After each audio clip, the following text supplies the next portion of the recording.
Children বুক বাজারের পক্ষ থেকে আজকে একটা নতুন এপিসোড।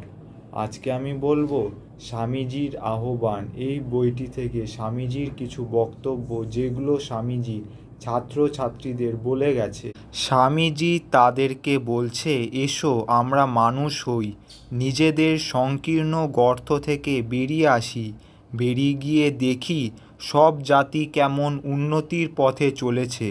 তোমরা কি মানুষকে ভালোবাসো না? তোমরা কি দেশকে ভালোবাসো না? তাহলে এসো আমরা ভালো হবার জন্য, উন্নতি হবার জন্য প্রাণপণে চেষ্টা করি।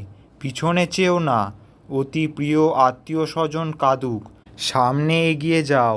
ধীর, নিস্তব্ধ অথচ দৃঢ়ভাবে কাজ করতে হবে। খবরের কাগজে হুজুগ করা নয়। সর্বদা মনে রাখবে, যশ, নাম, খ্যাতি আমাদের উদ্দেশ্য নয়। এগিয়ে যাও বৎসগণ, সমগ্র জগৎ জ্ঞানালোক এটাই চাইছে। হে বীর হৃদয় যুবকগণ, তোমরা বিশ্বাস করো যে তোমরা বড় বড় কাজ করবার জন্য জন্মেছ?